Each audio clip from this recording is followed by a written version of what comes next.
नमस्कार, राजस्थान संवाद में आपका स्वागत है। मैं हूं आपके साथ चेतना शर्मा। आज हम आपको डकैत जगन गुर्जर से जुड़े ऐसे किस्से सुनाएंगे जो आपने कभी नहीं सुने होंगे।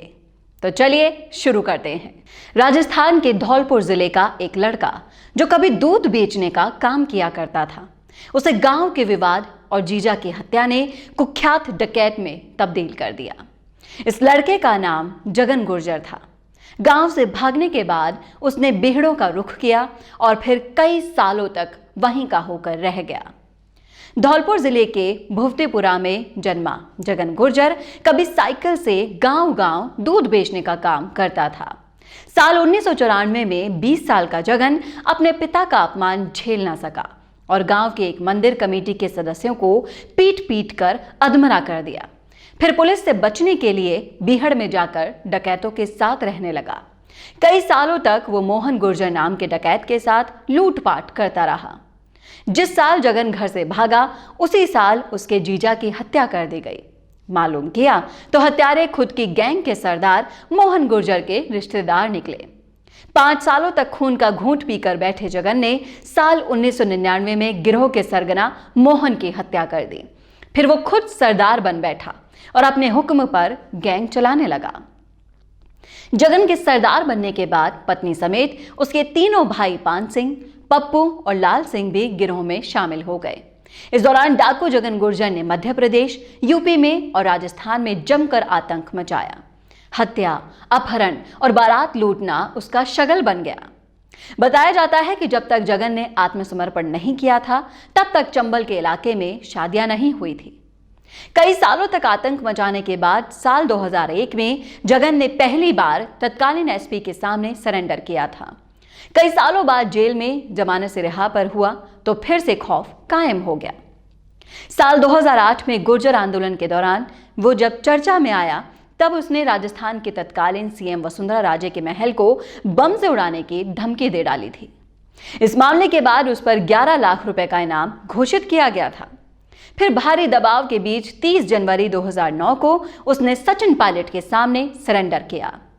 डकैत गुर्जर के खिलाफ हत्या, हत्या के प्रयास, अपहरण, रंगदारी, डकैती और लूट जैसे संगीन अपराध के 123 से ज्यादा केस दर्ज हैं। हालांकि कई मामलों में वो बरी भी हो चुका है। साल 2017 के विधानसभा चुनावों में जगन ने पत्नी ममता को चुनाव लड़वाया, लेकिन वो हार गई। इसके बाद जगन ने फिर से लोगों को धमकाने और मारपीट का काम शुरू किया।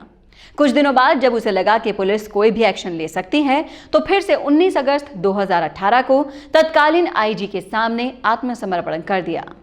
साल भर बाद 2019 में जमानत पर बाहर आया तो एक मुखबिर के घर की महिलाओं को पूरे गांव में निर्वस्त्र करके घुमाया।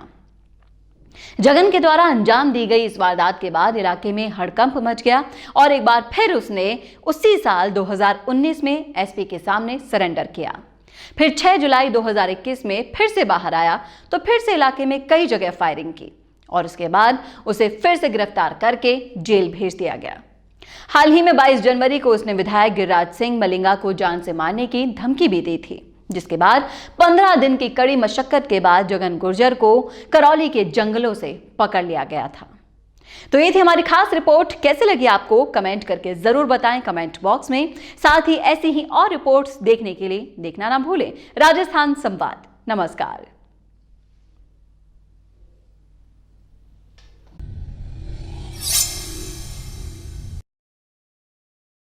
रोज रोज एक जैसे खाने से हो परेशान, जायका भी चाहिए और रखना है हाइजीन का भी ध्यान, तो अब आपको जयपुर में मिल सकता है रेस्टोरेंट जैसा टेस्ट, वो भी घर जैसी हाइजीन के साथ। बस एक फोन पर आपको मिलेगा आपकी फरमाइश का वो खाना जो कि टेस्टी होने के साथ साथ हेल्दी भी होगा। दैट्स डिलीशियस में आपको आपकी होम शेफ खुशबू के किचन से मिलने वाली है कॉन्टिनेंटल और इटालियन डेलिकेसीज, जिसे खाकर आप अपनी उंगलियां चाटते रह जाएंगे। तो दैट्स डिलीशियस है आपकी टेस्ट क्रेविंग्स का सबसे हेल्दी सॉल्यूशन, जो डाल सकता है आपकी किटी पार्टीज में जान और बना सकता है आपकी बर्थडे पार्टीज को रॉकिंग। आप भी चाहते हो ना कि हर पार्टी के बाद लोग आपसे कहें यार वाकई खाना बहुत जबरदस्त था। तो आज ही फोन उठाएं और दैट्स डिलीशियस को अपना फूड पार्टनर बनाएं। आज ही कॉल और व्हाट्सएप करें 8949216936 पर।